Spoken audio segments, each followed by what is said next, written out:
आज के इस अंक में हम बात करने जा रहे हैं एक्जिमा को लेकर। एक्जिमा एक इस तरीके की समस्या है जिसमें नुकसान तो बहुत होता है। और सबसे पहले तो मैं ये जानना चाहूँगा और हमारे दर्शक जानना चाहेंगे कि एक्जिमा किस तरीके से फैलता है, किस तरीके से ये बढ़ता है और बढ़कर ये क्या क्या दुष्परिणाम दे सकता है। देखिए, एक्जिमा चमड़ी का रोग है जी। ज़्यादातर तो मर्दों को होता है कि किसी को थोड़ा बहुत एक्जिमा है और उसके नाई ने सेव की है और उस तरह बदला नहीं है, उसी से कर देते तो उससे उसके कीटाणु उसके शरीर में चले जाते हैं जी। और फिर ये दिन दुगने रातें चौगुनी बढ़ता है और औरतों को ज़्यादातर हाथों में होता है। तेज नमक खाने वालों को, चाय कॉफ़ी मीट अंडा शराब पीने वालों को ये काफ़ी लंबे हाथों से लेता है। और आज इसका पूरे संसार के अंदर मेडिकल साइंस में पूरा इलाज नहीं है। जो इसमें इसको रोकने के लिए दवाइयाँ बनाई गई और टेम्परेरी रिलीफ के लिए हैं, परमानेंट इलाज नहीं है। और आज जो हमारा आयुर्वेद, यूनानी, होम्योपैथिक, नेचुरलिस्ट का है, इसमें भी टेम्परेरी इलाज है, परमानेंट नहीं है। ये मैं इसलिए कह रहा हूँ कि मैं नाड़ी वैद्य हूँ। जब रोगी 8-8, 10-10 साल दवाई खा के अपना उपचार करा के थक जाते हैं, फिर मेरे पास आते हैं।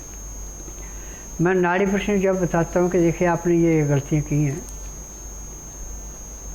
तो सिर पे हाथ मार के कहते हैं कि देखो ये आज तक किसी डॉक्टर ने हमें बात नहीं कही जो आप कह रहे हैं। तो मैंने कहा कि उन्होंने थ्योरियाँ पढ़ी हैं, मेरा प्रैक्टिकल है। मैंने आपसे कुछ पूछा या कोई कागज पत्र देख तो आप बताएं। जब आप 12 घंटे खाली पेट रह के नाड़ी प्रश्न का, नाड़ी प्रश्न में जो बीमारी मुझे मिली मैंने आपको बता दी। अब ये जो मैं दवाइयाँ दे रहा हूँ इसमें जो परहेज लिखे हैं, परहेज कर सकते दवाई लेना आराम मिल जाएगा। परहेज नहीं कर सकते तो दवाई नहीं लेना, आपको कुछ नहीं मिलेगा।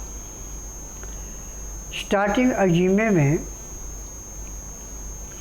खट्टी लस्सी ले करके नीम के पत्तों को पीस करके लस्सी में मिला के जहाँ पे आपको एक्जिमा वहाँ पे उसका लेप करते जाएं। सूखने पे उस लेप को उतार दें, दूसरा नया कर दें। तो इससे कितना भी महीने 15 दिन में ये एक्जिमा समाप्त हो जाता है। और जैसे नीम के पत्ते लस्सी वहाँ पे रखते जो आपको खुजा होती तो खुजा समाप्त हो जाती है। परंतु इसमें खान पान पे ध्यान देना कि आपने नमक तो बिल्कुल त्याग देना। और इसमें सिर्फ चने की रोटी और प्याज है, ये भी सिर्फ गाय के दूध में। इसका नियम है कि काले चने छिलके के साथ लेके पहले इनको धो के सुखा लें अच्छी तरह। जब सूख जाएं तो इनको पिसा के आटा बना लें। इस आटे को छानना नहीं है।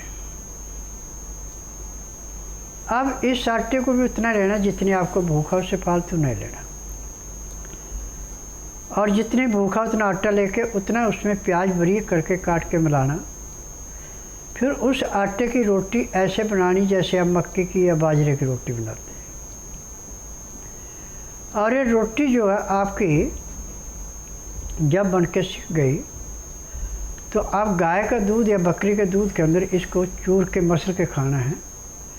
इसकी ग्राइयाँ नहीं खानी, जैसे सूप पीते ऐसे पीनी पड़े। और खाना खाते समय 2 गिलास गर्म पानी, लहसुन, प्याज, अदरक का रस मिला के पीना अति आवश्यक है। उसका नियम है कि 2-4 ग्राही आपने खाना खाया, 2 घुट पानी पिया। फिर 2-4 ग्राही खाना खाया, 2 घुट पानी पिया। पानी पीने में, खाना खाने में यदि आप 1 घंटा लगाते हैं तो आपका खाना ऐसे पचता है जैसे रेते की ढेरी पे पानी डाल के रेता पानी को चूस लेता, बह नहीं देता, ऐसे खाने को पचाता, आपको कोई रोग नहीं होने देता। यदि आपका लीवर पूरा काम कर रहा है, पैंक्री इंसुलिन बना रही, पित्त में तेजाब नॉर्मल है, तो गुर्दे उसकी सफाई बहुत अच्छी तरह से करते हैं। जो खून उससे बनता है, जो तिल्ली को मिलता है, तिल उसको स्वीकार करके जब दिल को देती है और दिल को ऑक्सीजन पूरी मिलती है, हमें रोग कोई नहीं है।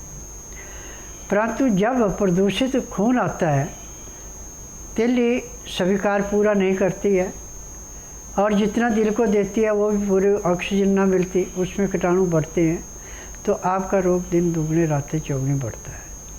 परंतु जब आप नीम के पत्तों का रस दही में या लस्सी में मिला के लगा रहे हैं और चने की रोटी प्याज मिला के बना के जो आपने दूध के साथ खाई है, ये आपके एक्जिमा सोराइसिस को, चमड़ी का रोग जो भी है उसको ऐसे समाप्त करती है जैसे कूड़े करकट के ढेर को माचिस की तिल्ली जला के समाप्त करती है। परंतु एक बात का ध्यान रखना कि खाना खाने के बाद दांतन कूड़ा करके 5 मिनट के लिए वज्र आसन बैठना ज़रूरी है। उसके बाद दिन का टाइम है तो 10 मिनट घूम करके फिर आप 20 मिनट के लिए सब आसन लेट जाएं। 5 मिनट के लिए बाईं साइड करवट लें, 3 मिनट के लिए दाईं साइड करवट लें। अब उठ करके आपने जो भी अपना काम धंधा उसको करें। आपके शरीर में इतनी फर्तीलापन आएगा जैसे आप 8 घंटे की निद्रा पूरी करके उठे। और दूसरा नियम है कि जो सुबह आप उठ करके पेशाब करते हैं,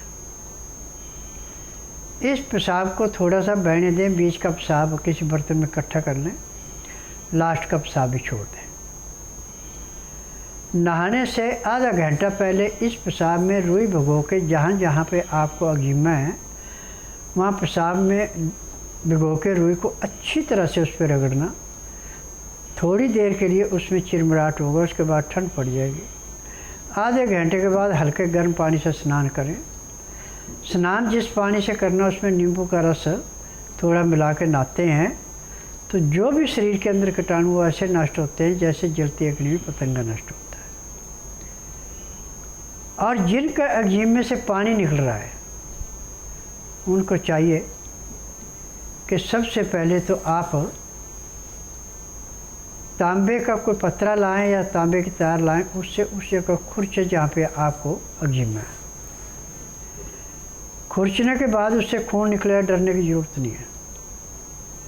उसके बाद नींबू काट करके जैसे साबुन कपड़े धोने के लिए रगड़ते हैं ऐसे रगड़ दें। थोड़ी देर के लिए तो आपको खूब दर्द महसूस करेगा, परंतु उसके बाद वहाँ पे ऐसे ठंड महसूस होगी जैसे जलती अग्नि में पानी डाल के अग्नि शांत हो जाती है, ऐसे जो खुजाती है वो समाप्त हो जाएगी। इस क्रिया को आप दिन में 2-3 दफ़ा कर सकते हैं। और सुबह उठ करके जो बाथरूम आपने किया था और इसको फिर उसके ऊपर लगाना है। जब आप इस बाथरूम को भी लगाते हैं और तांबे की तार या पत्थर से खुजा करते हैं, वहाँ से धीमा खून भी निकलता है, तो थोड़ी देर के लिए तो इसमें चिरमिराहट होता है, परंतु उसके बाद शांति मिलती है। आपका सालों का रोग जो महीनों में समाप्त हो जाता है।